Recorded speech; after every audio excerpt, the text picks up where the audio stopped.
Hey everyone, welcome to Locked On Lakers for Thursday. Brian Kamenetsky and Andy Kamenetsky. Andy, LeBron James was named to the NBA's third team this year. Does that make questions around him easier to answer or harder? We'll discuss next on Locked On Lakers. You are Locked On Lakers, your daily Los Angeles Lakers podcast. Part of the Locked On Podcast Network, your team every day.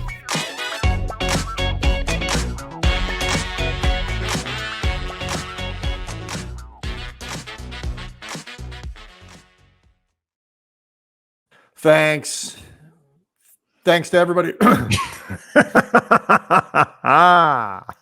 Thanks to everybody for making Locked On Lakers your first listen of every day, Monday through Friday. No matter how you get your podcasts, where you get your podcasts, always free, never behind a paywall, and always filled with excellent, insightful information. Locked On Lakers on YouTube is where you go to look at all of that insightful information come out of our mouths. Subscribe there. You get the podcast a little earlier than you typically would the audio product. So a little perk there for that for subscribers. We're going to get to some. We've now, Andy, finished 3 scouting reports for the 3 candidates that the Lakers have in their on their finalist lists to be the next head coach. We've done 3 scouting reports, 3 shows on them. So we'll react to kind of that later in the show. But first, Andy, the big news: LeBron James. He landed on the 3rd team for the All-NBA voting. And my initial response to that was, well, crap, that makes things harder, not easier. Like to figure out exactly what the Lakers ought to be doing with LeBron James going forward. In what sense? Well, on the one hand, 3rd team's pretty good. And he averaged 30 points a game. And it was, statistically speaking, setting aside, can he bring it defensively, whatever.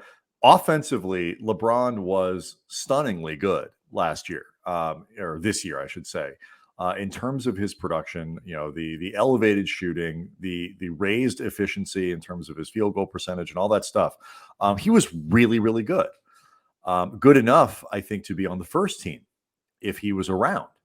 But that was the problem. The reason he was on the 3rd team is because he only played 56 games. And so on the one hand, you have evidence, tangible evidence that he is tremendously productive and still excellent and a guy that you can build a team around. 56 games, which matters more.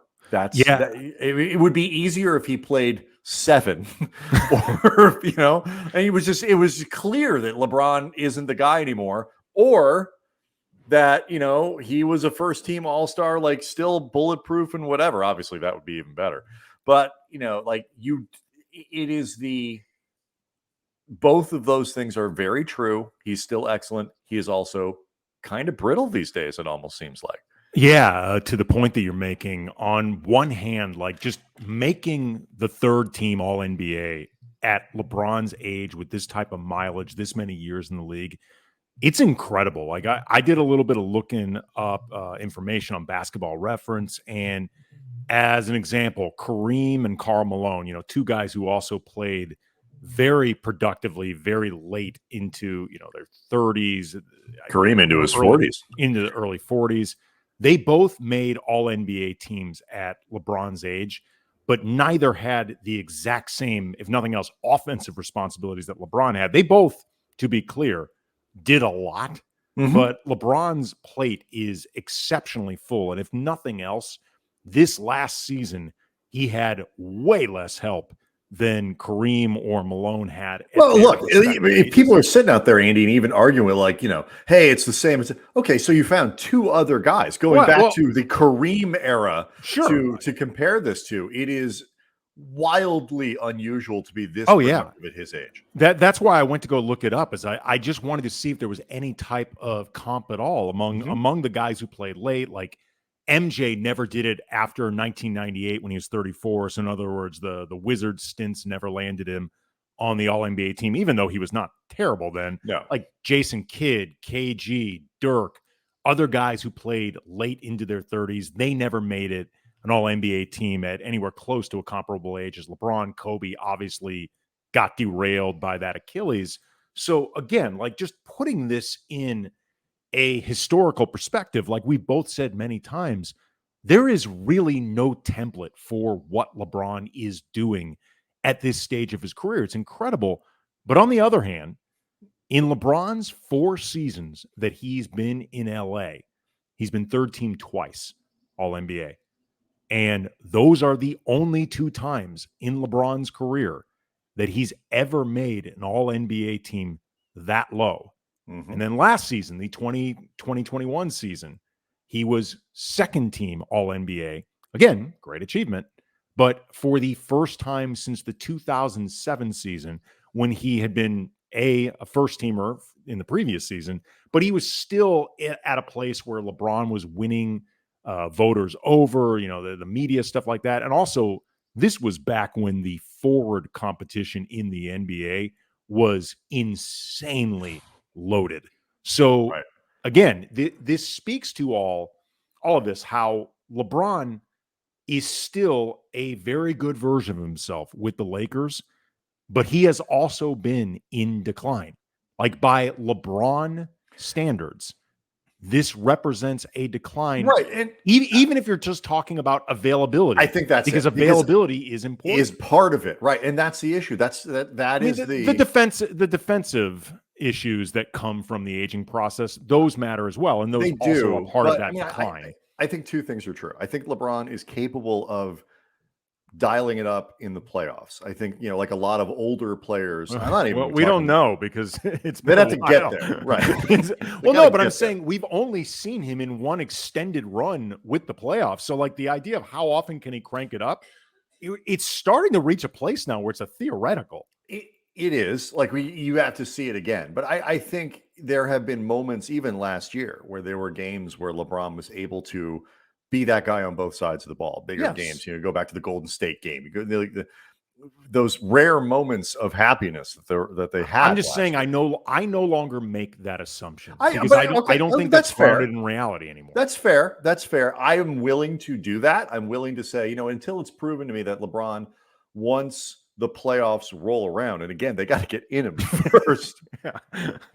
It's a real theoretical because they have to qualify. I am willing, like many older superstars. The guys, even Kawhi doesn't play defense like he used to. It is rare to. Well, he hasn't played. Well, you understand, but even when he was on the floor, Giannis, Jason Tatum, guys like that are kind of genuine 2-way stars, like really bring it offensively, really bring it deep. Like those guys are the exception to the rule. As stars get older, they tend to coast a little more on defense and go to that when it is really, really needed, because their offensive burden is so high.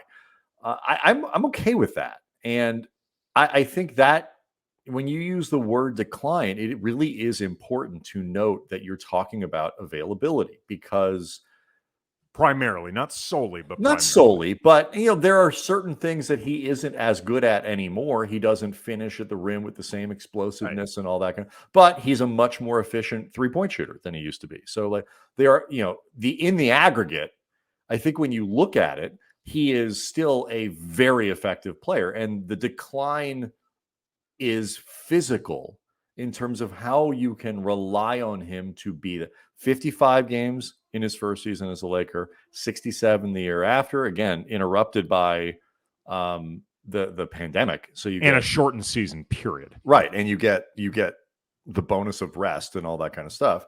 But he was pretty healthy that year. 45 last year, 56 this year.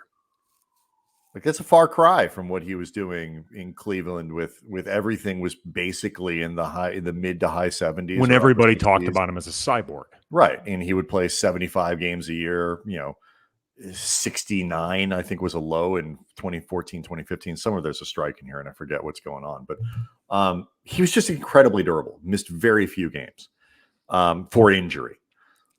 And you can't say that anymore. And so what I want to ask you next is what that means as you try to build around. I don't think the Lakers are going to get rid of LeBron James. I don't think they're going to try to trade him, but they still have to make decisions that are based on what they think LeBron is next year and the next couple of years beyond that? So that's the really difficult question they have in front of them, and the one I'm going to ask you, Andy Kamenetsky, next.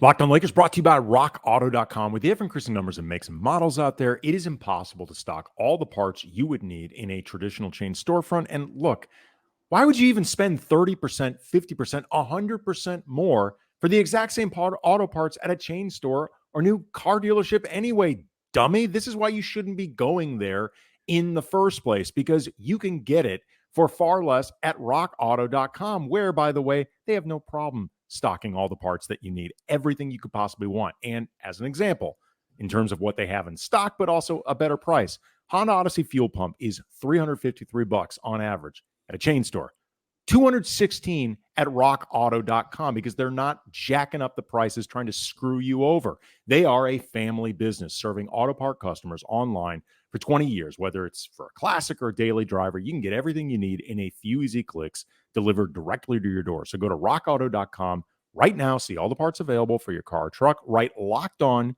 in the How Did You Hear About Us box so they know we sent you. Amazing selection, reliably low prices, all the parts your car will ever need. rockauto.com.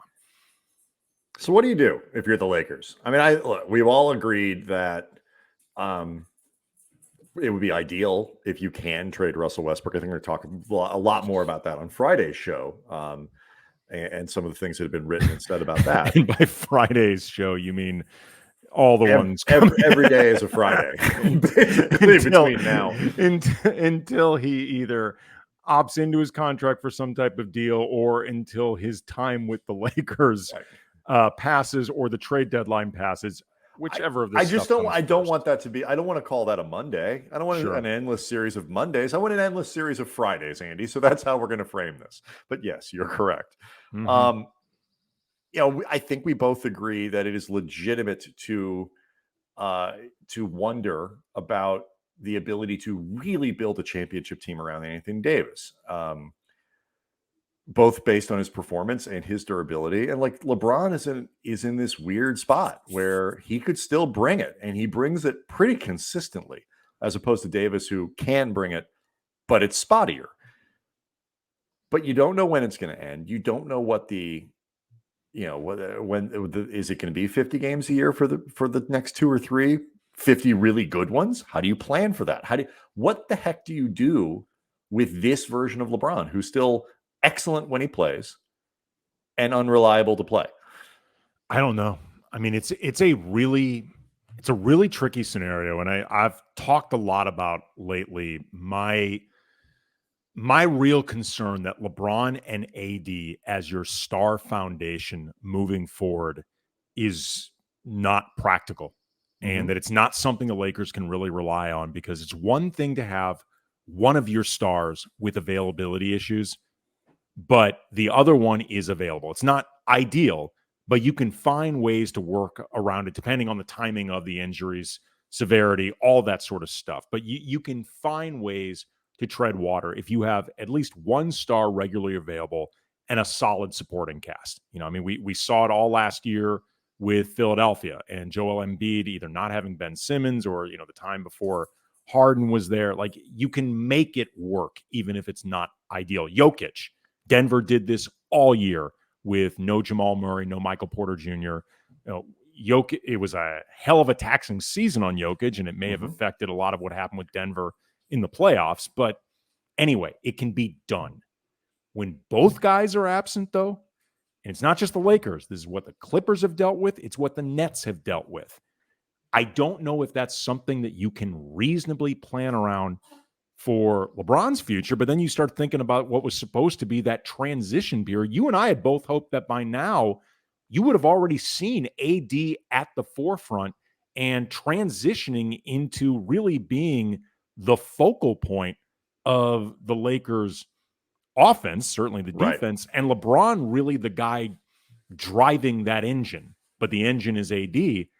I don't know how you can rely right now on the now or presumably the later with AD. It's just because it is wishful thinking. At this point, there's too much evidence. If Nikola Jokic could tear an ACL, I mean, I'm not rooting for that. Knock on wood. I hope it doesn't happen. But Nikola Jokic could tear an ACL next year and miss 6 months and come back. And That doesn't mean Jokic is unreliable physically. I do think you need 2 or 3 or 4 seasons. It's a brutal game. Guys are going to get hurt sometimes. But at this point, it is wishful thinking to believe that you're going to get healthy seasons out of LeBron and AD. It just is. And I don't know what the alternative is.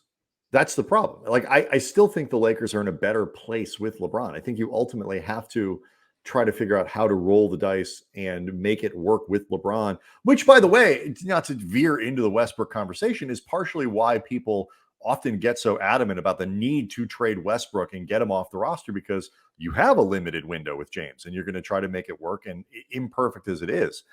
Like, everybody recognizes that if you can build a pretty good team around him, and if you can thread the needle and have LeBron available for the 65 games that matter the most, he's going to give you a pretty good chance to win.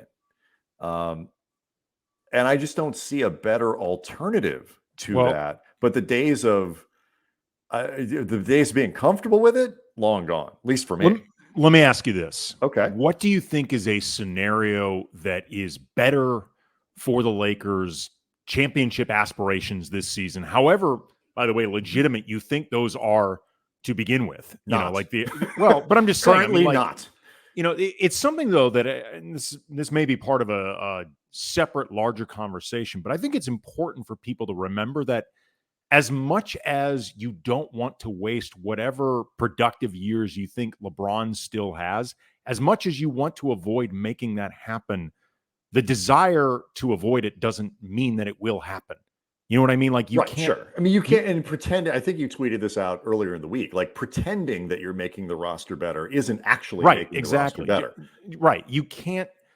Your desire to get the most out of LeBron doesn't mean you will get the most out of LeBron. Sure. And the idea of, well, we can't waste those years. You may be wasting them whether you want to or not. It's just, how do you? Sometimes it may come down to it. What is the most sensible way to go about potentially wasting them? But there's no question the die may have been cast by the Westbrook deal. It's a good way of putting it. But yeah, that was always this was something you and I hit on a lot before the deal was made. A 2-year thing, and that would be very difficult to unwind in between. The biggest you are risk, wrong, and they were. The biggest risk was never Westbrook himself, whether on the court or attitudinally. It was never the dicey fit with him and LeBron. It was never what they gave up in the process. The biggest risk was... Which is saying something, because those things were really important. Yes, they were. But the biggest risk was always, if this doesn't work, unwinding it is going to be... Stuck for 2 years. Really hard. So was that your question, or was there... No, it was just more? It was a bit of a sidebar. But okay, this is the question. Do you think you are better off with LeBron and AD trying to build around them as best you can and hoping for the best, or if you're sticking with LeBron, looking to move Anthony Davis, even if it seems like on a talent level you are getting 60 to 70 cents on the dollar, but you are getting guys who are more reliable to actually be out there and presumably a good fit alongside LeBron, which could in turn lower the pressure of what you need to get in a trade for Westbrook, the talent that has to return if you're going to make that move at all, because you've already started solidifying that roster around LeBron, and it's with guys that you believe are more likely to actually be available. All right, I'm going to answer that question in 2 parts. But with a lowered talent. Right, one before the break and one after. I think the question that you're asking me there is really less about LeBron and more about AD. Yes. That is a referendum on Anthony Davis. Do I think 60 to 70% on the dollar is, that could be like sort of dicily low, because I think if the idea is to make it up with volume, that you're trading one potentially transcendent superstar for 3 or 4 pieces. That think about the Dallas Mavericks model around Luka. Sure, around Luka, which got him to a conference final. Pretty good. And so I'm not averse to that, but I think maybe 75% or 75 cents on the dollar. It's got to be like real, the quality needs to be there. It can't just be people that you can plug into a rotation. It's got to be people that equal in the sum of their parts something that's better than Anthony Davis plus whatever the Lakers would otherwise fill it with. But so I mean, I'm open to the idea of trading Davis, and I'm open into the idea of not trading him for another superstar, because I think one of the most interesting through lines to the conversations that we've had with each other and with guests throughout the off season so far, this long, endless, eternal off season, is this idea of, do the Lakers have to stay with this model that they've been so dedicated to? And I think a lot of teams have shown no is the answer to that question. So I'm wide open to that idea of not getting a superstar back in an Anthony Davis trade. But the other half of this question, which we can answer after the break, I think is related to what you consider to be worth it, so to speak, in terms of the window you're opening up. Like, what percentage chance is a good enough chance to kind of keep going all in with LeBron or keep going all in with Anthony Davis? And I have thoughts about that. I'm curious about yours. Talk about it next. Locked On Lakers brought to you by Truebill. Okay. Do you know why free trials renew without your consent? It's because it's a business. Well, it's because, Brian, it's a business scam out to get you. These are greedy corporations looking to take your money, because that's what greedy corporations do. Don't get me started on this sidebar. Fat cats. Yeah. We got to get a graphic of a fat cat. I'll look for that while you Garfield. It's going to come in handy. You keep talking. I'm going to get a fat cat. Okay, it's not going to happen because you don't know how to. No, it won't happen now. It'll happen eventually. Okay. I'm saying it'll be ready for future shows. I'm our tech guy when it comes to that. Download Truebill to take control of your subscriptions. Truebill is the new app that helps you identify and stop paying for subscriptions you don't want, need, or you just forgot about. On average, people save up to $720 a year with Truebill. Just link your accounts and Truebill will cancel the unwanted subscriptions in one tap. Truebill has helped over 2 million users save collectively over $100 million. Take that, greedy corporations. Don't fall for the subscription scam. Start canceling today at Truebill.com/LockedOnNBA. Go right now, Truebill.com/LockedOnNBA. It could save you thousands a year. Truebill.com/LockedOnNBA. Daryl Morey would often get filleted, Andy, for talking about, like, if there's a 5% chance, a 10% chance, a 15% chance of going to win a title, like, it's worth making big, bold moves to do that. That is a big enough percentage. And I think a lot of people look at it and say, that's ridiculous. But at his core, I think he's right. Because as we've seen, throughout the NBA, like, a lot of assumptions that we make about teams turn out to be wrong. People thought this was a Lakers and Nets inevitability, that there would be, at least in the conference finals, and neither team made it. You thought the Warriors would be good, but were more skeptical than I was. I thought the Warriors could be very good and didn't have them in the finals. I didn't think they'd be this good. And so, like, we're wrong. Like, you have to see how these things play out. And so 15% can suddenly be 60% if the right things happen. So I think ultimately my answer to do they have a big enough percentage chance of being a contender is yes, with Anthony Davis and LeBron, if they can thread the needle of putting a better team around them. And some of that, I guess, is a Westbrook trade. Some of that is either trading THT or developing him. Some of it is doing a better job finding free agents this offseason. That to me is the bigger problem. Is less about the availability. They don't even have an infrastructure of enough of a supporting cast around these guys to benefit from if they got 80 games out of them. They still are not as good as the best 2 or 3 teams in the conference. I don't think. That's what makes it really difficult to figure out in one of these trades, using the Daryl Morey ethos of, 5% better, 8% better, whatever. It's difficult to make that proposition with the Lakers because, snark aside, it's really difficult to know just how close they realistically are. Like, let's just say next season people stay healthy. Like, even with that in mind, it's still hard to really gauge how close do you think they are, because you have no template to go off. Last season was such a disaster that informationally, you don't gain much from it. So yeah, that's a huge problem. So I mean that to me, like right now, I feel like a trade that makes the Lakers 8% closer to contention, fine. That makes them a 38% chance of winning a title. So to me, that Well, no, doesn't but like do much for you. I think the bigger like question is like, if you're, and maybe this is what you meant, like if you get 30, if you make a trade that makes them 10% better, it's a pretty good leap, I think, from a deal, 10-15% better. Right now, that makes them a 7 seed. It's like You know what I'm saying? Like, okay, yeah, so you I have don't a know. 20, you have a 20 or Do you 25% think chance of winning a if Anthony championship. Davis That doesn't feel like, okay, well, we got to go all in. if You know what I mean? I think if you had a 25% chance with whatever, but like I would debate, like if you got 80 games or 75 games out of Anthony Davis and LeBron this year, where do you think the Lakers would have finished? This year? Yeah, with the rest of the roster, with Westbrook kind of playing the way that because again, the results with all three of those guys together, they were basically a 500 team.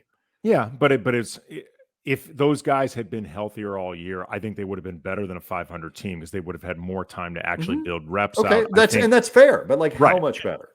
I think they're anywhere from a 6 to maybe a 3 seed, maybe. I mean, but I'm talking about best case scenario, because even in all this, I'm not including, for example, like Kendrick Nunn being available. Like no. I'm just talking about everything is exactly the same, plays out the same way, except you have LeBron and AD available for 70 games. I think they become anywhere from 6 seed as a baseline, 3 seed to goddamn, the three of them together really played pretty well. Right. Something would have had to have clicked in that time with the continuity. Because I do think that there is a realistic chance that if LeBron and AD are together all the time, it becomes easier for them to figure out what to do with Westbrook, but B, also it becomes easier to get Westbrook to buy into the stuff that he doesn't want to do. Right. Because it feels like there's more of a purpose to that buy-in. And there's a payoff because in theory they're winning a little bit. But that answer is kind of the crux of the entire offseason. And it's the answer to all of this other stuff. And like, I think with the roster that they had, where Malik Monk, I guess, is your third best player, Westbrook, times ill-fitting, but maybe third best, but your fourth is Malik, night to night. That's not good enough. And the way that those pieces fit together, particularly defensively, really wasn't good enough. And you have to make up that gap to make the pairing worth it. And so do you have a path to do that without trading one of these guys?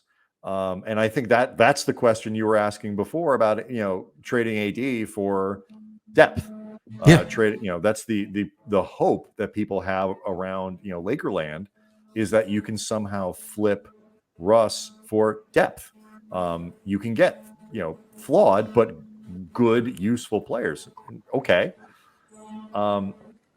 Their bigger problem to me is less the core pairing as it is the inability to create a really good infrastructure around them. We'll definitely react to these scouting reports as the Lakers get closer to making a coaching hire. We got some great information. Please go back and listen to those. They're all up. We have Terry Stotts, Darvin Ham, and Kenny Atkinson. Really in-depth, show-long scouting reports about these guys. So we'll give you our thoughts about these coaches. Friday, we'll also talk about Russell Westbrook and surprisingly cogent comments from Magic Johnson of all people. That'll be Friday. Thanks so much for joining us. Locked On Lakers on YouTube. See everybody Friday.